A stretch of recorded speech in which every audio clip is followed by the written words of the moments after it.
would be the winners. Obviously, Stassi, but Schwartzy. I'm looking ahead.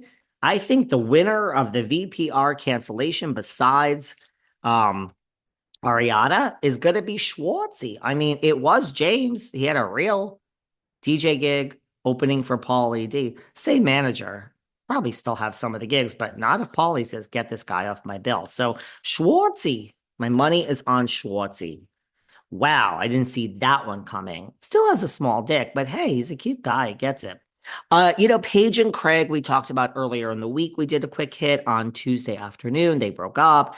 The only thing I really want to add to this is Andy Cohn commented on social media with a whole bunch of sad face emojis. Andy really has his favorites. If you ever really watch the interaction with him with some of these guys, like when Craig was just on Watch What Happens, and Craig is like, I never lied on Southern Charm, and Andy was like, Craig. Craig is definitely one of Andy's favorites. I mean, he gets digmatized by Craig and Austin. Andy, I think, would like to bed them both down, but he has his favorites, right? Like Erica Jane. That doesn't mean you're going to keep your job, Although I do feel he threw a bone to like Luann and Sonia with Crappy Lake, which I liked Crappy Lake, no shade. But look, he'll do what he has to do. He loves Teresa Giudice. Doesn't mean we're gonna keep the woman for $2 million a year when we reboot New Jersey. But he definitely has his favorites. Uh Craig has always been one of his favorites, so there's that. And I appreciate the breakup of Paige and Craig. I know they're both going through it. I'm getting a little, how can I put this nicely? I wouldn't say annoyed with Paige, but like, I don't need to hear about, like, I get it. You were 28 when you started dating him. Now you're 32. I think they both changed immensely as people. I think Paige learned what an adult relationship was, a good one. I think Craig learned what a good one was. Um, I think they both learned that. Excuse me. I think they both learned that. And sorry, there's like a lot going on my phone. But I don't need to hear about like how Paige is just so mature, and I'm sure she is, but girl, you're 32. So it's a little bit of an eye roll. For everyone who is 32, here is some news in the world. It is so young. It is so fucking young. So glad you learned a lot.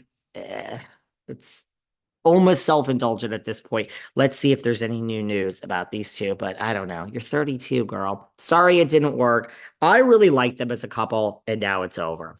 Dorit, I love Dorit, but I love PK. I will not say anything bad about PK. I love my PK. I think he is a nice guy. I will stand by that. I will die on that sword.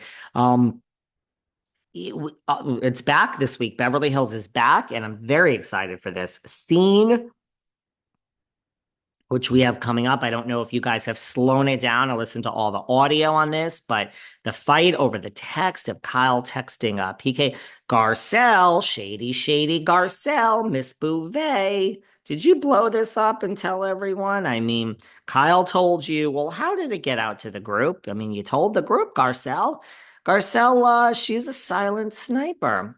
She's above all the drama, right? I see you, Miss Bouvet. I see you. You might have a redecorated beach house, which it's not my style. I don't want to be a snob here today. It's the new year. I have a new lease on life, and I'm going to be nice. And everyone's just not my style. Who am I? Who am I? It's just not my style.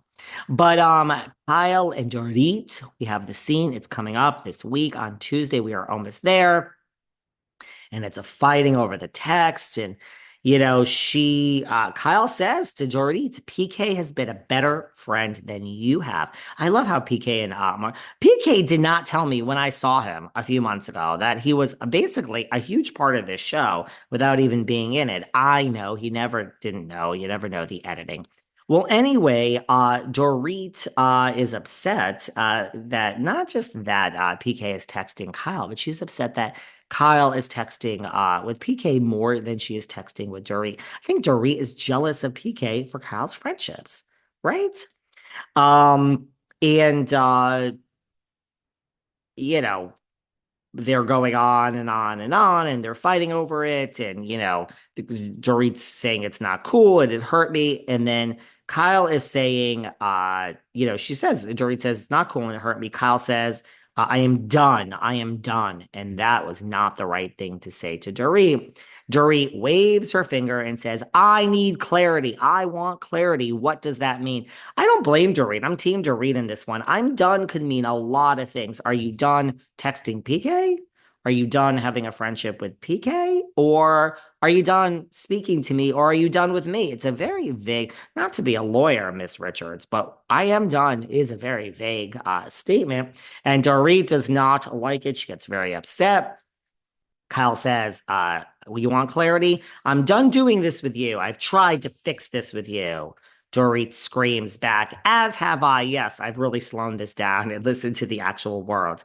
Kyle says, you're so fucking bitter. That sounds like when Camille said, to what Camille screamed at Kyle. But Kyle says, you're so fucking bitter. I apologize that I said to you, I will not talk to him again. What more do you fucking want from me? I love when these classy Beverly Hills ladies swear, brings us some Jersey. I mean, could you imagine if this was Jersey? I mean, man, that animal, that animal. You guys know my friend, the animal, Teresa? Teresia Giudice. She's an animal. Ooh, she flips the table. She smashes glass. I really don't know how some of these women worked with her, but a lot of you hate Messy G, so I guess it goes both ways. Well, anyway, Miss Glass. So we're gonna watch that on Tuesday, and we'll do a full breakdown. Coming up, tomorrow we have a great guest for everybody. Speaking of Beverly Hills, Miss Glanville, our good friend Brandi Glanville. She has revealed that she is celibate. She has not had sex in over a year. I say nothing matters in life except health. She's out there, she's fucking, she's sucking. But now that she's doesn't feel well, you know what I'm saying? Like, so she reveals she hasn't had sex in over a year for her skin condition. Her health is not there. She says that she just wants her life back. She said this at her podcast. It came up. We never really talked about this. This happened like earlier in the week, but even a couple of weeks ago, it all came out about her and Terry Dubrow. I mean, Terry, offered to help her. Terry Dubrow, Mr. Dubrow, Dr. Dubrow, shout out to Botched. He was on this very podcast right here with his wife, Miss Dubrow, Heather. He said that he told Brandi that 5 years, it will take 5 years to get her face back to normal. And Miss Glanville don't want to wait. She says,